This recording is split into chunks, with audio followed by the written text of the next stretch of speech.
এটা গুৰুত্বপূৰ্ণ খবৰ গুৱাহাটীত এপিএছ বিষয়াৰ ঘৰত অবৈধ সুৰাৰ ঘাটি এপিএছ বিষয়াৰ পাকঘৰত উদ্ধাৰ হৈছে কাৰ্টনে কাৰ্টনে সুৰা যুৱতী এপিএছ গৰাকীৰ পিতৃ-মাতৃয়ে চলাই অবৈধ সুৰাৰ বেহা আৰক্ষী অভিযান চলাই জব্দ কৰিছে বুজন পৰিমাণৰ সুৰাখিনি ইয়াৰ পূৰ্বেও সুৰাৰ অবৈধ ব্যৱসায়ৰ অভিযোগত আটক হৈছিল বিষয়াগৰাকীৰ বিষয়াগৰাকীৰ পিতৃৰ নাম ধন দাস অভিযানৰ উমান পাই ঘৰ এলি পলায়ন কৰে এপিএছ বিষয়াগৰাকীৰ পিতৃ-মাতৃয়ে এপিএছ বিষয়াগৰাকী ডিএছপি হিচাপে কৰ্মৰত শোণিতপুৰ জিলাত এপিএছ জিঅ'ডিৰ নাম লৈ চলাই আহিছে তেওঁলোকে বিলাতী সুৰাৰ কোলা ব্যৱসায় আৰু সমগ্ৰ ঘটনা এপিএছ জিঅ'ডিৰ জ্ঞাতে নে অজ্ঞাতে সেয়াহে ৰহস্যজনক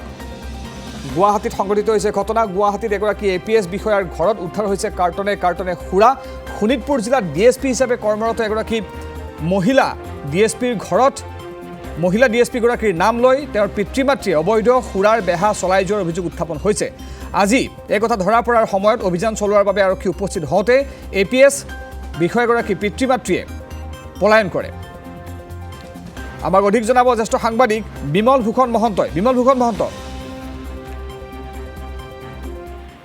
হয় নীলোৎপল ইতিমধ্যে দেখা পোৱা গৈছে যে গুৱাহাটীতে তেওঁৰ ঘৰ সেই আপুনি কোৱা এপিএছ বিষয়াগৰাকী আৰু তেওঁৰ ঘৰত আৰক্ষীয়ে এটা অভিযান চলাবলৈ গৈছিল আৰু অভিযানৰ সময়ত তেওঁ ঘৰৰ পৰা উদ্ধাৰ হৈছে বহু পৰিমাণৰ বিলাতী সুৰাৰ বটল বিভিন্ন ব্ৰেণ্ডৰ বিলাতী সুৰাসমূহ তেওঁৰ ঘৰতে ৰাখে আৰু ঘৰৰ পৰা তেওঁৰ যিগৰাকী পিতৃ ধন দাস আৰু ধন দাসে সেই গোটেই সুৰাখিনি বিক্ৰী কৰে ৰাইজৰ অভিযোগৰ ভিত্তিত ইতিমধ্যে আৰক্ষীয়ে তেওঁৰ ঘৰত অভিযান চলাইছিল আৰু অভিযান কালত বিশাল পৰিমাণৰ এনেদৰে বিলাতী সুৰা জব্দ হৈছে কিন্তু তাৰ সমান্তৰালকৈ ক'ব লাগিব যে এইবাৰে প্ৰথম নহয় ইয়াৰ পূৰ্বেও কিন্তু এই এপিএছ বিষয়াগৰাকীৰ পিতৃক আৰক্ষীয়ে একেটা অপৰাধতে পূৰ্বেও আটক কৰিছিল আৰু আটক কৰাৰ সময়ত ইতিমধ্যে বিষয়াগৰাকীয়ে ফোন কৰি মোকলাই দিবলৈ অনুৰোধ কৰিছিল কিন্তু সেই বিষয়াগৰাকীৰ ঘৰ তেতিয়া গুৱাহাটী আৰক্ষীয়ে কিন্তু বিষয়াগৰাকীৰ অনুৰোধতে তেওঁলোকে এৰি দিছিল যদিও কিন্তু পথ শুদ্ধ নহল আকৌ ধন দাসে তেওঁৰ এই চোৰাং ব্যৱসায় অব্যাহত ৰাখিছে আৰু এই গোটেই বিষয়টোৰ সন্দৰ্ভত যে তেওঁ যিগৰাকী জিঅ'ৰি এপিএছ বিষয়া তেওঁ এপিএছ বিষয়াগৰাকী কিন্তু গম নাপায় নে নহয় কিন্তু তেওঁৰ কথা দেউতাকে নুশুনে নে তেওঁ আচলতে এই গোটেই বিষয়টো তেওঁ নিজা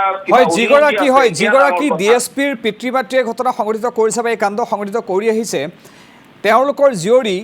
এপিএছ হোৱাৰ পাছত তেওঁলোকে ঘটনা সংঘটিত কৰিছে বা এই কাৰ্য সংঘটিত কৰিছে নে তেওঁলোকৰ জিঅ'ৰি এপিএছ হোৱাৰ পূৰ্বৰে পৰা তেওঁলোকে এই কাম কৰি আহিছিল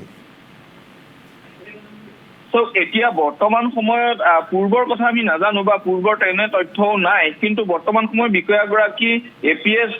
জিঅ'ৰিৰ নাম লৈ তেওঁ কয় যে কালিলৈ মোৰ জিঅ'ৰি এছপি হ'ব কালিলৈ মোৰ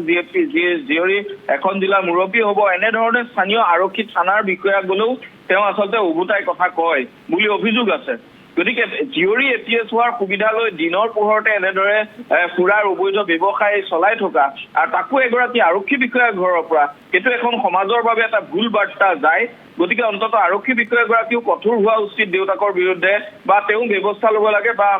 সমান্তৰালকৈ গুৱাহাটী আৰক্ষীয়ে যিটো অভিযান চলাইছে তাত জিঅ'ৰি হ'লেও তেওঁ কিন্তু এগৰাকী আৰক্ষী বিষয়া সমাজৰ প্ৰতি তেওঁ দায়বদ্ধতা আছে গতিকে দায়বদ্ধতা অনুসৰি তেওঁ কিন্তু আৰক্ষীক সহযোগিতা কৰি এই গোটেই বিষয়টোৰ পৰা আৰু ভৱিষ্যতে যাতে এনেধৰণৰ কাম নহয় তাৰ বাবে কিন্তু ব্যৱস্থা লোৱা উচিত কিন্তু এই বিষয়টো আটাইতকৈ ডাঙৰ কথা যে বিষয়াগৰাকী জিঅ'ৰিগৰাকীৰ নাম লৈ বৰ্তমান সেই গোটেই অঞ্চলটোত তেওঁ দাদাগিৰি কৰে যে মোৰ জিঅ'ৰি এপিএছ বিষয়া গতিকে এইখিনি এনেধৰণৰ হ'ব নালাগে অসম আৰক্ষীৰ গাত ভেজা দি কোনো সুৰা ব্যৱসায় কৰিব নালাগে এইটো অন্তত হোৱা অনুচিত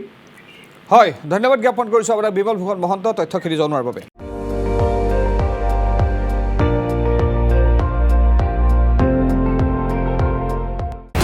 আপুনি চাই আছে ND24 সৰ্বশ্ৰেষ্ঠ নহয় সৰ্বোত্তমৰ দৌৰা